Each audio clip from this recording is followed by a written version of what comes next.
رات کا بازار تھا اور ایک حلوائی جو ہے وہ صبح صبح اپنی دکان سجا رہا تھا کہ ایک فقیر آ نکلا، لکڑی کے کھڑاؤں اس نے پہنے ہوئے تھے، تو کہا بابا جی آؤ ذرا بیٹھو. تو اس نے گرم گرم دودھ نکال کر کے بابا جی کو پیش کیا. صبح کا موقع تھا، اس نے پیا اور اللہ کا شکر ادا کیا اور اس کو بھی کہا تیرا بھی شکریہ، اور فقیر آگے چل پڑا. بازار کا منظر تھا، آگے ایک فاحشہ عورت اپنے دوست کے ساتھ، اپنے یار کے ساتھ سیڑھیوں پر بیٹھ کے موسم کا لطف لے رہی تھی. یہ آج کل جس طرح ہلکی ہلکی بوندا باندی ہو تو جی چاہتا نا کہ باہر آئیں اور منظر دیکھیں، تو ساون کی رت لگی ہوئی تھی، ہلکی ہلکی بوندا باندی تھی، تو سیڑھیوں پہ بیٹھ کے وہ موسم کا لطف لے رہے تھے کہ یہ فقیر اپنی موج میں بازار سے گزرا. تو لکڑی کے کھڑاؤں تھے، کیچڑ اڑ کے کبھی دائیں گرتا تھا کبھی بائیں گرتا تھا، ایک چھینٹا اڑا اور اس عورت کے لباس پہ جا گرا. اس کے پاس اس کا بیٹھا ہوا جو یار تھا اسے بڑا غصہ آیا، اٹھا اور آ کے فقیر کے منہ پہ تپڑ مارا. فقیر بنے پھرتے ہو، چلنے کی تمیز بھی نہیں ہے، قیمتی لباس آیا کر دیا. فقیر نے آسمان کی طرف دیکھا اور ہنس کے کہا مالک تو بھی بڑا بے نیاز ہے، کہیں سے دودھ پلواتا ہے کہیں سے تپڑ مرواتا ہے. حضرت داتا گنج بخش علی حجویری کشف الماجوب میں لکھتے ہیں فقیر اتنی دیر تک فقیر نہیں بنتا جب تک خدا کی رضا پہ راضی نہیں ہو جاتا. بلیا لوکی تینوں کافر کافر آکھن تو آہو آہو آکھ، جب تک یہ کیفیت نہیں ہو جاتی فقیر فقیر نہیں بنتا. کہا مالک تیری بھی عجیب شان ہے، کہیں سے دودھ پلواتا ہے کہیں سے تھپڑ مرواتا ہے. یہ کہہ کے فقیر آگے چل پڑا. وہ عورت چھت پہ جانے لگی تو پاؤں پھسلا سیڑھی سے تو سر کے بل گری، چوٹ کوئی ایسی آئی کہ موقع پہ فوت ہو گئی. شور مچ گیا کہ فقیر نے کوئی بد دعا دی تھی آسمان سے منہ کر کے، تو یہ قیمتی جان چلی گئی. فقیر ابھی بازار کے دوسرے کونے تک نہیں پہنچنے پائے تھے کہ پکڑ لیے گئے. لوگوں نے کہا فقیر بنے پھرتے ہو، حوصلہ بھی نہیں رکھتے ہو، کیا ہوا میاں؟ کہا تم نے بد دعا دی اور عورت کی جان گئی. کہا بلّہ میں نے تو کوئی بد دعا دی تھی. کہا نہیں، تیری بد دعا کا کیا دھرا ہے. لوگوں نے جو ہے وہ ضد کی کہ تو نے کوئی بد دعا دی تھی تب ایسا ہوا ہے. جب لوگوں نے ضد کی نا، اس نے کہا اگر سچی بات پوچھتے ہو نا تو میں نے بد دعا کوئی نہیں دی، یہ اصل میں یاروں یاروں کی لڑائی ہے. کہا وہ کیا؟ کہا جب میں گزر رہا تھا تو میرے پاؤں سے چینٹا اڑا، اس عورت کے لباس پہ پڑا تو اس کے یار کو غصہ آیا، اس نے مجھے مارا، پھر میرے یار کو بھی غصہ آ گیا. حضرت عمر رضی اللہ تعالی عنہ نے کسی شخص کے بارے میں کسی سے پوچھا تو اس نے اس کے بارے میں کوئی رائے دی، تو آپ نے فرمایا کہ تو نے اس کے ساتھ رشتہ داری کر کے دیکھی ہے؟ کہا نہیں. کہا اس کے ساتھ سفر کر کے دیکھا ہے؟ کہا نہیں. کہا پھر اپنی رائے کو محفوظ رکھ، ابھی تو رائے نہیں دے سکتا. چونکہ ہم نے دیکھا ہے کہ بہت سارے لوگ دور سے اچھے اچھے لگتے ہیں لیکن رشتہ داری کر کے دیکھو تو پھر کھلتے ہیں. وہ دور دور سے بھلے بھلے دکھائی دیتے ہیں لیکن سفر کر کے دیکھو تو پھر پتہ چلتا ہے کہ یہ شخص کس مرتبے پہ فائز ہے. اس کے لہجے میں یوں تو برف تھی لیکن جو چھو کے دیکھا تو ہاتھ جل گئے. تو اس لیے اصل دیکھنا ہوتا ہے کہ کوئی شخص بے تکلف دوستوں کے ساتھ کیسا ہے، اہل خانہ کے ساتھ کیسا ہے، سفر میں کیسا ہے، رشتہ داریوں کے ساتھ کیسا ہے. اب میسرہ جس نے سفر کیا ہے وہ اس انداز سے حضور کی سیرت کا نقشہ کھینچتا ہے کہ حضرت خدیجہ الکبریٰ حضور علیہ السلام کو اپنا سرتاج بنا لیتی ہیں، حضور سے نکاح کر لیتی ہیں، اور پھر انہوں نے حضور کو جب اور قریب ہو کے دیکھا اور نیڑے ہو کے دیکھا تو پھر حضور کی سیرت کا نقشہ ام المومنین حضرت خدیجہ الکبریٰ نے جو ہے ہمارے سامنے رکھا ہے. اس آئینے کے اندر ہم آقا کریم علیہ السلام کی سیرت کی ایک جھلک دیکھ سکتے ہیں، اور اس سیرت کو اپنے اوپر ہم کس طرح نافذ کر سکتے ہیں اور ہم اپنے آپ کو پیش کر کے اس آئینے کے سامنے اپنی صورت بھی دیکھ سکتے ہیں. یہی مختصر گفتگو ہے اور میری گفتگو اپنے اختتام کو پہنچ جائے. جب پہلی وحی کا نزول ہوا تو ظاہر ہے اس کے اثرات حضور کے قلب اطہر پہ آئے. قرآن تو پہاڑوں پہ نازل ہو تو وہ بھی ریزہ ریزہ ہو جائے، یہ تو حضور کا قلب اطہر تھا جو سہار گیا. لیکن پھر بھی حضور جب گھر تشریف لائے تو حضور نے فرمایا یا خدیجہ زملونی، مجھے سردی کا احساس ہو رہا ہے. انہوں نے شال حضور کے کندھوں پہ رکھی اور حضور علیہ السلام نے کچھ ارشاد کیا تو ام المومنین نے کہا کلا واللہ ما یخزیک اللہ ابدا، آپ کو آپ کا رب کبھی بھی بے آبرو نہیں ہونے دے گا۔ کیوں؟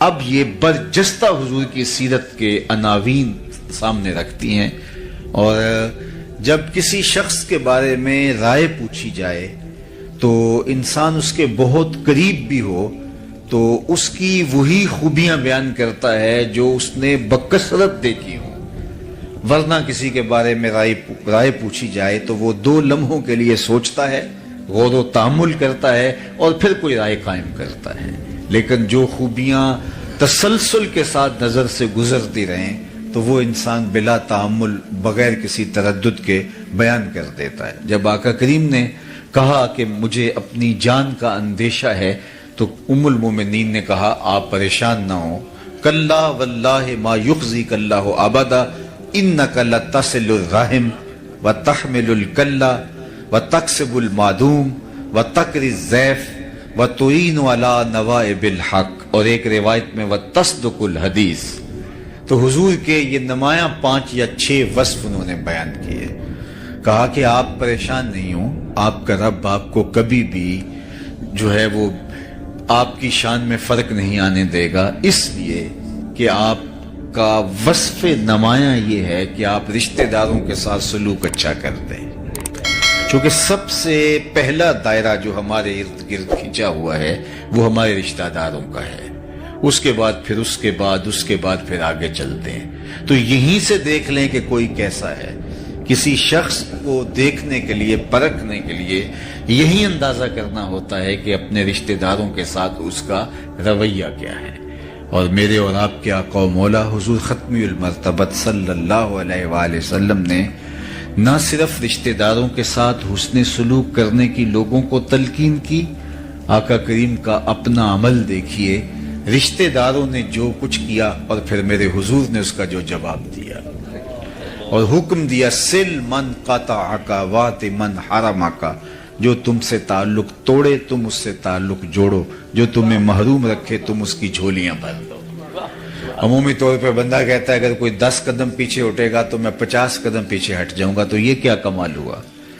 تو پھر اس سے بھی آگے گزر گیا۔ بات تو یہ ہے کہ تو کوئی 10 قدم پیچھے ہٹے گا تو میں اسے ہٹنے نہیں دوں گا، تجھے بھی جیت لوں گا ایک دن محبت کے زور پہ۔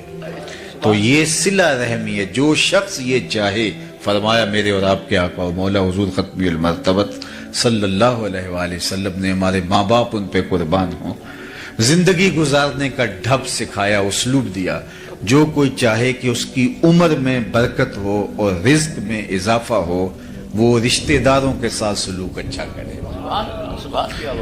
بعض اوقات رشتہ داروں کا سلوک بہت برا ہوتا ہے اور بندہ اس وقت سوچتا ہے کہ جناب میرا تو کوئی قصور نہیں ہے، ان کا رویہ ہی تلخ ہو گیا، تو میں اگر کروں گا تو مجھے اس کا جواز حاصل ہونا چاہیے۔ اچھوں کے ساتھ تو اچھائی کرنا کمال نہیں ہے، بروں کے ساتھ اچھائی کرنا کمال ہے۔ اور صوفیاء نے تو زندگی بھر درس ہی یہی دیا۔ ایک بزرگ وضو کر رہے تھے دریا کنارے، تو ایک بچھو پانی میں ڈوبتا تیرتا ایک لکڑی کے سہارے کبھی گر جاتا، لہروں کی زد میں آتا، تو ان کے دل میں ترس جاگا، تو آگے بڑھ کے اس کو نکالنا چاہا تو اس نے ہاتھ پہ ڈنگ مار دیا، تو درد ہوا تو ہاتھ جھٹک دیا تو وہ گر گیا، تو پھر ڈوبنے لگا تو پھر نکالا، پھر تیسری مرتبہ، 6-7 مرتبہ جب ایسا ہوا تو جو وضو کے خدمت پر معمور مرید تھا پاس کھڑا تھا، حضرت اس نے 7 مرتبہ آپ کو ڈنگ مارا اور آپ اس کو بار بار نکالنا چاہتے ہیں، تو فرمانے لگے جب وہ اپنی بری عادت نہیں چھوڑتا میں اچھی خصلت کیسے چھوڑ دوں؟ ڈنگ مارنا اس کی فطرت میں لکھا ہے اور اس کو بچانا میری فطرت میں لکھا ہے، تو رشتہ دار کتنا ہی بدترین کیوں نہ ہو اس کے ساتھ اس نے سلوک کر کے مصطفیٰ کی سیرت پہ عمل کیجئے۔ میں آپ کو بتاؤں کہ سب سے بہتر صدقہ کون سا ہے؟ مختلف اعتبارات سے صدقوں کی فضیلت ہے، لیکن ایک اعتبار صدقے کا، افضل ترین صدقے کا ایک اعتبار یہ ہے کہ جو ناراض رشتہ دار کو دیا جائے۔ جو رشتہ دار تم سے ناراض ہے، پھنس گیا، ہر وقت تمہیں گرانے کے چکر میں رہتا تھا، آج مصیبت میں آ گیا، اب اس کی آپ مدد کریں، اس کو اٹھائیں، اس کو کھڑا کریں، تو آپ کا نفس اس کی اجازت نہیں دیتا، لیکن اس کے باوجود بھی آپ کریں گے تو پھر آپ اپنے نفس کی مخالفت کر کے کریں گے۔ تو جس عمل کے اندر نفس آپ کا مخالفت کر رہا ہو تو پھر وہ آپ اللہ کی رضا کے لیے کر گزریں تو اللہ کے ہاں وہ مقبول ترین عمل ہے۔ تو رشتہ داروں کے ساتھ اچھا سلوک کرنا یہ حضور کا وصف نمایاں ہے۔ مکہ المکرمہ فتح ہوتا ہے تو جن لوگوں نے حضور علیہ السلام کو اذیتیں دی تھی، کانٹے بکھیرے تھے، گڑھے کھودے تھے، راستے کے اندر اذیتیں کھڑی کی تھیں، اوجریاں ڈالی تھی، کیا کیا مصائب نہیں کھڑے کیے تھے، آج سب کو اپنا کیا دھرا یاد آ رہا ہے اور سب تھر تھر کانپ رہے ہیں کہ آج فاتح بن کے مکے میں داخل ہوئے ہیں تو ہمارے سر اتر جائیں گے۔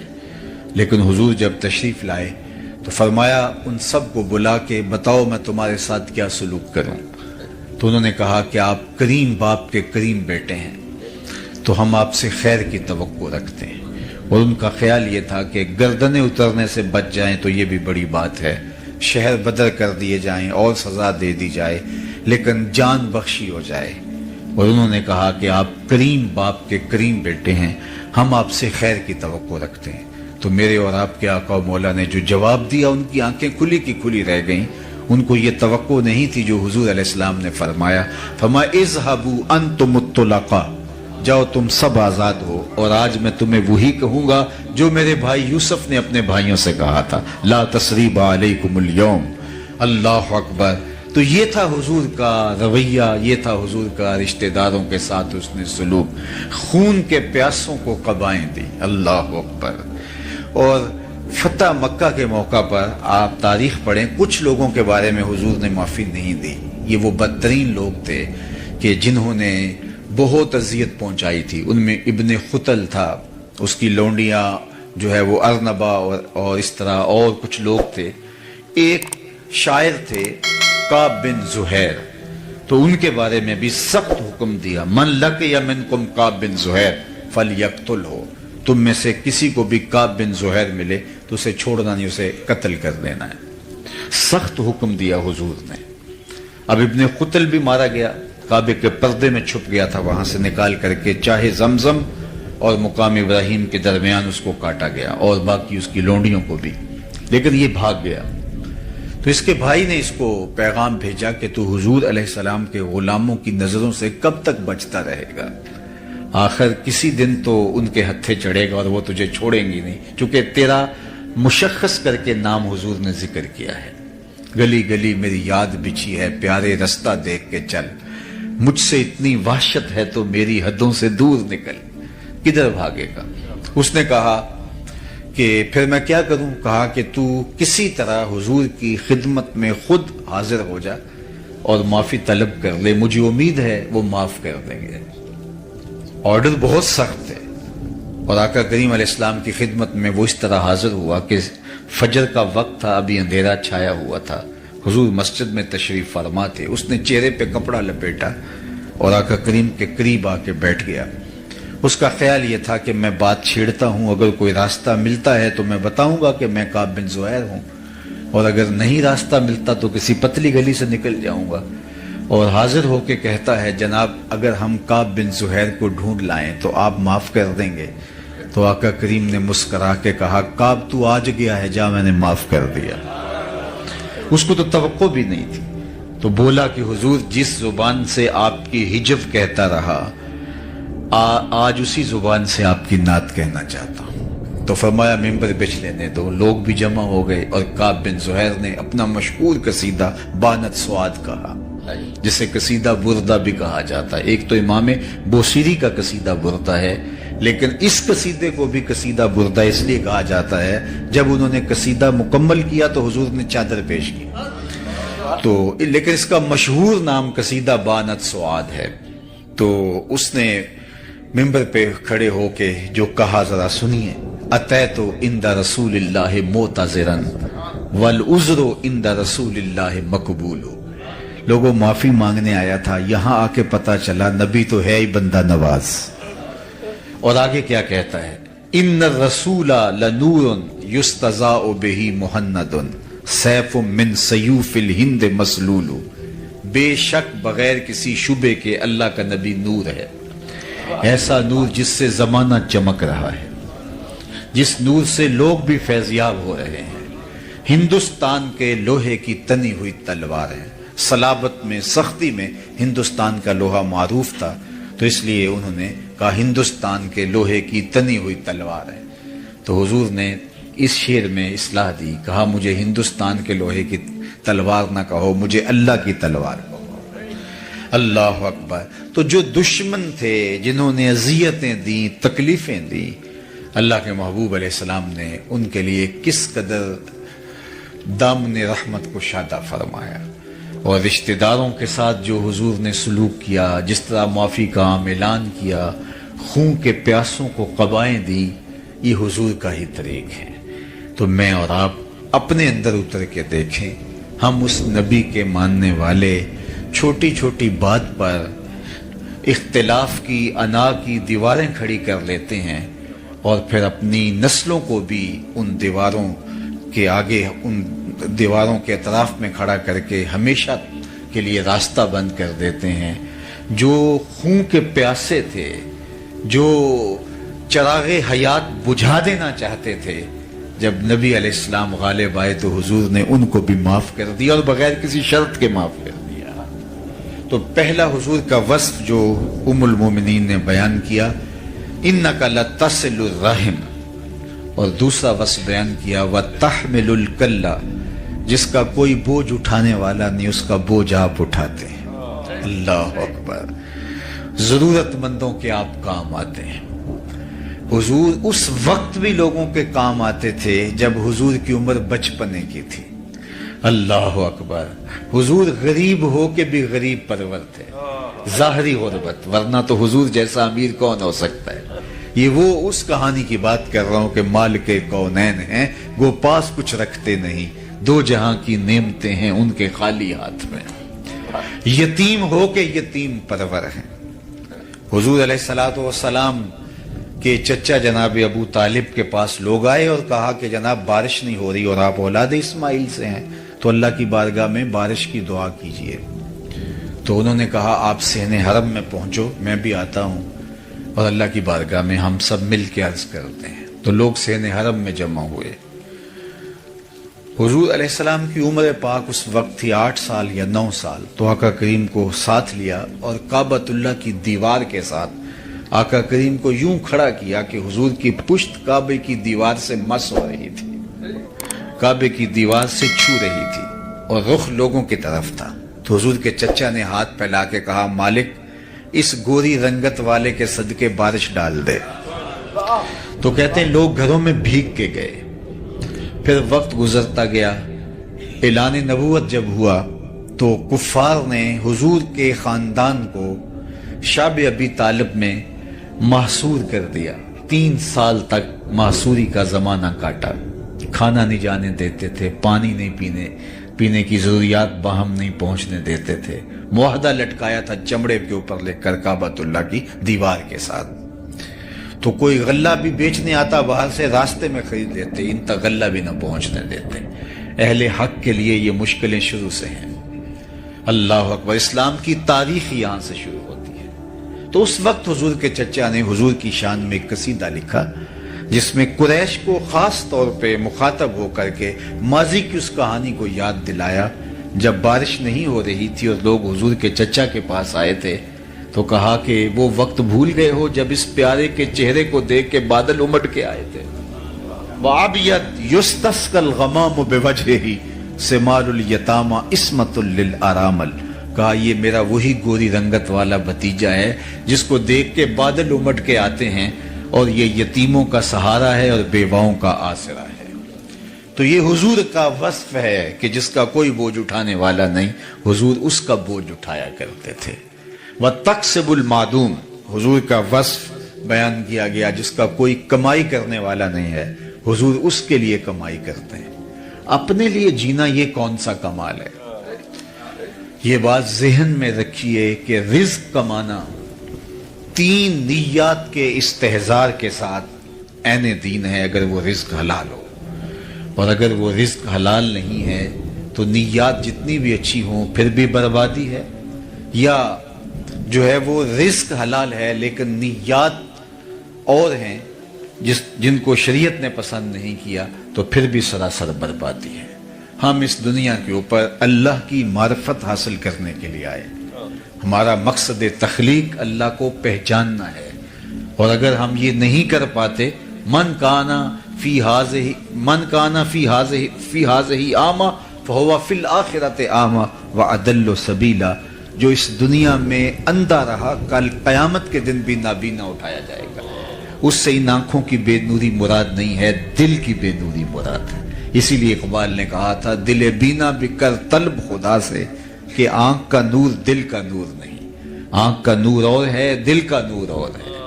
ہم تو ایک مشق کر رہے ہیں کولو کے بیل کی طرح، صبح اٹھے کام پہ چلے گئے، شام آئے، سویر سے شام وظیفہ حیات یہی ہے۔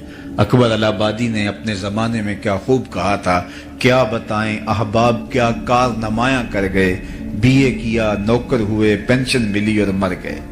زندگی یہ نہیں ہے، زندگی ایک مقصد کے ساتھ جڑی ہوئی ہے، ہم یوں ہی آئے نہیں ہیں۔ اگر رزق کمانا ہی مقصد حیات ہے تو یہ تو چیونٹی بھی کماتی ہے، صبح اپنی بل سے نکلتی ہے، کسی کو ضرر نہیں دیتی، رزق اکٹھا کرتی ہے، برسات کے لیے جمع بھی کرتی ہے، بچوں کا پیٹ بھی بھرتی ہے، اپنی ضرورت بھی پوری کرتی ہے۔ پھر کیا فرق ہوا ایک چیونٹی میں اور ایک انسان میں؟ پرندے کتنا خوبصورت گھونسلہ بنا لیتے ہیں، اگر یہی وظیفہ ہمارا ہے تو کیا فرق پڑتا ہے ہم اور ان کے درمیان؟ ہم اشرف کاہے کو ہیں، ہم افضل کاہے کو ہیں؟ ہمارے سر پہ کرامت کا تاج کیوں رکھا گیا ہے؟ اگر وہی وظائف ہیں جو جانوروں کے ہیں، جو حشرات الارض کے ہیں، چوپایوں کے ہیں، وہی ہمارے وظائف ہیں، تو پھر کیا فرق پڑتا ہے؟ ہم اشرف المخلوقات کیسے ہو گئے؟ تو ہمارا کوئی اور وظیفہ ہے جسے ہم پہچاننا چاہیے۔ ہم اپنے لیے نہیں اوروں کے لیے جیتے ہیں۔ تو 3 نیات کے ساتھ رزق کمانا عین دین ہے۔ سب سے پہلی نیت جو ہمیں مستحضر ہونی چاہیے، اپنے آپ کو سوال کی ذلت سے بچانے کے لیے رزق کمایا جاتا ہے، تاکہ میری ضرورت ظاہر ہے میرے ساتھ جڑی ہے، اگر کماؤں گا نہیں تو کسی کے آگے ہاتھ پھیلاؤں گا۔ تو اس لیے رزق کمایا جاتا ہے، تجارت کی جاتی ہے، مزدوری کی جاتی ہے، کاشتکاری کی جاتی ہے، ملازمت کی جاتی ہے، یا کوئی اور کام کیا جاتا ہے تاکہ میں سوال کی ذلت سے بچ سکوں۔ دوسرا مقصد اپنے زیر کفالت لوگوں کی ضرورت کی تکمیل ہے۔ جو میرے زیر کفالت ہیں، بچے ہیں، بیوی ہے، والدین ہیں بوڑھے، اور اگر بہن بھائی ذمے ہیں تو ان کی ضرورت کی تکمیل کے لیے رزق کمایا جاتا ہے، چونکہ وہ ہمارے ذمہ فریضہ عائد ہوتا ہے۔ یہ دوسرا مقصد ہے۔ تیسرا مقصد رزق کمانے کا یہ ہے اللہ مجھے اور میرے زیر کفالت لوگوں کی ضرورت سے زیادہ دے دے تو میں معاشرے کے ان لوگوں کی ضرورت پوری کروں گا جو کسی وجہ سے اپنی ضروریات کی تکمیل نہیں کر پاتے، کثیر العیال ہیں، اپاہج ہیں، کمزور ہیں، اور کوئی اور ان کو عذر لاحق ہے جس کی وجہ سے وہ اپنی ضرورت پوری نہیں کر سکتے۔ کہتے ہیں ان 800 احادیث کا میں نے ایک اور خلاصہ تیار کیا تو میرے پاس رہ گئی 4 حدیث۔ اللہ اکبر! یہ حضور کا نمایاں وصف ام المومنین حضرت خدیجہ الکبریٰ نے بیان کی ہے۔ جب نکاح ہوتا ہے حضرت خدیجہ کے پاس تو بہت سارا مال وہ حضور کی خدمت میں ڈھیر کر دیتی ہیں کہ حضور اب یہ میرا نہیں رہا، آپ کا ہے، اور آقا کریم اس میں سے 1 درہم بھی نہیں رکھتے، سب غریبوں میں بانٹ دیتے ہیں۔ اللہ اکبر! چوتھا وصف حضور کا بیان فرمایا کہ بتکر الضیف، آپ مہمان نوازی کرتے ہیں، اعلیٰ درجے کے مہمان نواز ہیں۔ اللہ اکبر! مہمان اپنی قسمت کا رزق ساتھ لے کے آتا ہے اور برکت چھوڑ کے جاتا ہے، اور اسی لیے جو ہے وہ یہ اچھا لگتا ہے کہ لوگوں کو کھلایا جائے۔ حضرت شاہ شاہاں، میر میراں، پیر پیراں، حضرت سیدنا شیخ عبد القادر الجیلانی علیہ رحمہ و رضوان فرماتے ہیں آدھا فقر بھوکوں کو کھانا کھلانا اور برہنہ بدن لوگوں کو لباس پہنانا ہے، باقی جتنے بھی ریاستیں، عبادتیں، دیگر اعمال وہ آدھے میں آتے ہیں۔ تو اسی لیے وہ یہ پنجابی کا کلام پڑھ رہے تھے تو مجھے حوصلہ ہو گیا میں بھی کوئی پنجابی کا شعر پڑھ لوں. تو اس پر ہمارے پنجابی شاعر بابا بلے شاہ نے کہا تھا, اٹ کھڑک کے دکڑ وجے تتا ہوئے چولہا. وہ کھانے پہ لوگوں کو بانٹنے میں مہمان نوازی کے حوالے سے انہوں نے قلم توڑ دیا. اٹ کھڑک کے دکڑ وجے تتا ہوئے چولہا, آن فقیر کھا کھا جامن راضی ہوئے بلا. تو فقیر کو اچھا لگتا ہے کہ اس کا لنگر چلتا رہے اور لوگ آتے رہیں اور کھاتے رہیں. تو کہا وَتَّقْرِ الضَّيْفَ, اور حضور کا ایک وصف بیان کیا ام المومنین نے, وَتَصْدُقُ الْحَدِيث, آپ ہمیشہ سچ بولتے ہیں. اور آپ کو عرض کروں, یہ آپ سب جانتے ہیں کہ ابھی حضور نے نبوت کا اعلان بھی نہیں کیا, صادق اور امین پہلے کہلائے. یہ کردار ہے. میں یہاں آپ سے عالی مرتبت سادات کرام کی موجودگی میں عرض کرنا چاہوں گا, آپ میں سے کچھ لوگ بلڈر بھی ہیں. اگر کسی کو ٹھیکہ دیا جائے کہ یہ اتنا بڑا گھر بنانا ہے اور اس کی مدت دی جائے 1 سال, تو آپ کہیں گے یہ بہت مشکل ٹارگٹ ہے. اتنا بڑا گھر بنانا ہے, 6 کنال کا, 10 کنال کا, 1 ایکڑ کا, 2 ایکڑ کا گھر بنانا ہے اور 1 سال میں مکمل کرنا ہے. تو ہاں جی 1 سال میں کرنا. آپ کہتے ہیں ٹھیک ہے ہم کر لوں, اپنا حساب لا کے بتا دیتے ہیں, لیکن وہ آپ کو شروع ہی نہیں کرنے دیتا. 1 سال میں پہلے 8 مہینے وہ شروع ہی نہیں کرنے دیتا. تو آپ کہیں گے میرا وقت بیتتا چلا جا رہا ہے, آپ تو روز لڑیں گے. اب حضور کی ذمہ داری کیا ہے؟ هو الذی ارسل رسولہ بالہدی ودین الحق لیظہرہ علی الدین کلہ. پوری دنیا پر اسلام کو غالب کرنا یہ حضور کا کام تھا, حضور کی ذمہ داری لگائی رب نے. اور اس کے لیے ٹائم پیریڈ کیا ہے؟ 63 برس کل زندگی ظاہری حیات, لیکن 40 سال تک کام ہی نہیں شروع کرنے دیا گیا. 40 سال تک کام ہی نہیں شروع کرنے دیا گیا. اب ذرا دیکھیے, اور 13 سال مکے کے یہ بنیادوں کی کھدائی میں لگ گئے. صرف 10 سال حضور کو ملے اور 10 سال میں بھی 27 جنگیں لڑی ہیں. آپ کے پتہ نہیں کیا دفعہ ہے, جو اقدام قتل کی دفعہ ہے ہمارے ہاں وہ ہے 302. تو ہمارے لوگ کہتے ہیں وہاں کہ اگر 302 کا ایک کیس لگ جائے کسی کے ساتھ, جھوٹا الزام بھی, تو آدھی زندگی کھا جاتا ہے. اگر کسی پر قتل کا الزام ہی لگ جائے تو آدھی زندگی وہ کھا جاتا ہے. اور یہاں میرے حضور علیہ السلام نے 27 جنگیں لڑی ہیں ان 10 سالوں میں. 63 برس کل زندگی. کام کیا ہے؟ اتمام دین, اسلام کا غلبہ. اللہ اکبر. اور اس کے میں 40 سال تک اعلان نبوت بھی نہیں حضور نے کیا, اور 13 سال کھدائی میں گزار دیے. اب 10 سال کے اندر حضور علیہ السلام نے وہ کام کر دکھایا. لیکن آپ کہیں گے کہ 40 سال کام کیوں نہیں کرنے دیا, 40 سال کیوں نہیں آغاز کرنے دیا؟ تو آئیے وہ 40 سال کتنے اہم ہے. جب حضور اعلان نبوت کیا تو سب لوگوں کو جبل صفا پہ بلایا, اور بلا کے جب حکم ہوا وَأَنذِرْ عَشِيرَتَكَ الْأَقْرَبِينَ کہ قریبیوں کو پہلے آپ سمجھاؤ اور ان کو بلاؤ, تو ان کو تنذیر کرو. تو حضور نے ان کو بلایا اور کہا لوگو اگر میں کہوں پہاڑ کی اس جانب سے ایک لشکر آ رہا ہے جو تمہیں تاخت و تاراج کر کے رکھ دے گا, تو میری بات مان لو گے؟ تو انہوں نے کہا دیکھیں گے, نظر آیا فبہا, نہ نظر آیا تو پھر بھی کہیں گے ہم اندھے ہیں آپ سچے ہو. آپ کی صداقت پہ اتنا یقین ہے. تو فرمایا کہ اگر تم مجھے اتنا سچا مانتے ہو تو پھر مان لو اللہ ایک ہے. تو وقتی طور پہ انہوں نے گو انکار کیا. ابو لہب نے کہا تبا لک ہنالک سائر اليوم لہذا جمعتنا, لیکن یہ وقتی طور پہ تھا. لیکن سوچنے پہ مجبور ہو گئے, جو کل جھوٹ نہیں بولتا تھا آج جھوٹ کیوں بولے گا. تو حضور علیہ الصلوۃ والسلام کی دعوت کو مضبوط ان 40 سالوں نے کیا. تو اس لیے میں اور آپ دیکھیں کہ ہمارا کردار کیسا ہے. اس لیے میں کتنی بھی اچھی تقریر کر لوں, لیکن اگر میرا کریکٹر اچھا نہیں ہوگا, میرا کردار اچھا نہیں ہوگا, تو آپ کو وہ معلوم ہوگا. تو میرے لفظ آپ سنیں گے, اس کی شاید لذت بھی لے لیں, لیکن وہ آپ کے دل میں نہیں اتریں گے. لیکن میرا اگر کردار مضبوط ہے تو میرے لفظ اتنے مضبوط نہ بھی ہوں. اشہد بلال عند اللہ اشہد, بلال کا اشہد بھی اشہد مان لیا جاتا ہے. تو یہاں یہ نہیں دیکھا جاتا، کردار دیکھا جاتا ہے۔ اس لیے میرے حضور علیہ السلام ابھی اعلان نبوت نہیں کیا، ابھی پہلی وحی نازل ہوتی ہے، یہ حضور کی سیرت کی گواہی حضور کی زوجہ دے رہی ہے۔ کہتے ہیں سارا زمانہ مان جائے، بیوی نہیں مانتی، گھر والی نہیں مانتی، لیکن یہاں کہانی دیکھیے کہ حضور نے جب کچھ خدشے کا اظہار کیا تو یہ زوجہ محترم بول رہی ہے، انک لتصل الرحم وتحمل الکلہ وتکسب المعدوم وتقری الضیف وتصدق الحدیث۔